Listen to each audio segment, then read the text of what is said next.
Hi there, I'm Mike Corrigan, one of the authors of Multidimensional Education, a Common Sense Approach to Data-Driven Thinking. In Chapter 4, we start to take the reader into a process of where we have our 7-dimensional model and applying that to what we call the 4C's. And the 4C's of community, character, climate, and curriculum. Now, as you know, if you've probably watched the other video on our dimensional model, these 7 dimensions are supported by 40 to 50 years of research. These 7 dimensions, decade after decade, have been found to be highly associated, strongly associated with highly effective schools.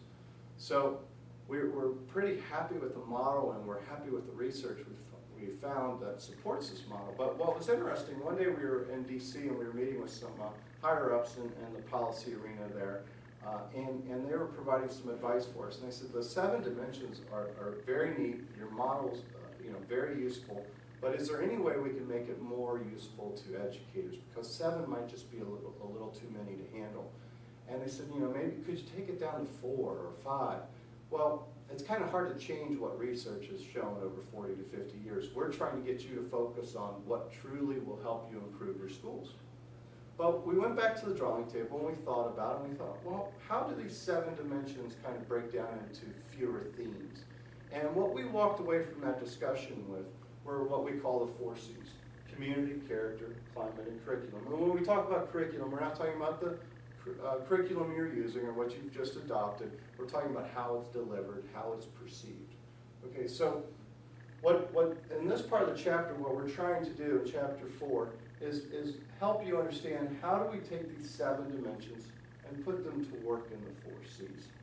Because all of these dimensions have an impact on what we do, but some of these dimensions are more impactful within the 4C's. So for example, in community, the 4C of community, we know that our dimension of community engagement is probably the primary dimension on that C. On character, we know that the dimensions for that are developmental perspectives and educational attitudes. Those are your 2 primary dimensions.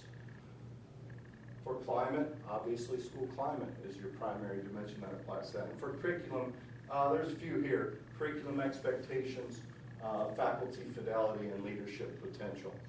These have an impact. And for that matter, leadership potential has an impact on every single one of those 4C's. It's probably one of the primaries as well. But how do these other dimensions relate to these 4C's? So I want to consider that for a second. So let's take a look at school climate. What else might impact school climate? We know we're assessing school climate through the dimension of school climate, but what else is going to affect that? Will leadership potential impact the school climate? Yeah, the way the leadership of that school is getting everybody to behave or not getting everybody to behave is going to have an impact on school climate, right? The rules and procedures they put in place are going to have an impact on school climate. Well, what about the faculty fidelity, how these teachers are perceived, how they're acting, what they're doing? Yes, that's going to have an impact as well. What about the level of community engagement, how involved the community is in the school? Is that going to affect the school climate? Of course it will. If you have the community engaged within the school, you're going to see that community helping to build the school climate. Educational attitudes, how kids are walking around in the building and how they perceive school. Is that going to change school climate or impact it? Yeah. So as you can see, a lot of the dimensions we have impact climate.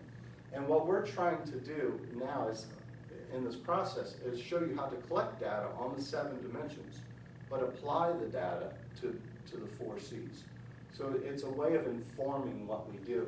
And what the 4C's will do, what you'll learn more about in the book, is how the 4C's are kind of our compass. How should we be observing what's going on? And the 4C's allow us to walk through and take a much easier look at what's going on. We can look at community, we can look at climate, we can look at character, and we can look at curriculum. So what we want you to do is think about collecting data. No matter if you're wading in slowly and getting a little qualitative data and doing just a little bit to look at the dimensions, or if you're jumping in full, and getting quantitative data, doing a multidimensional assessment, doing the qualitative walkthroughs as well. You take all of that data and you allow that to inform you as to what needs to change or be improved within the 4C's.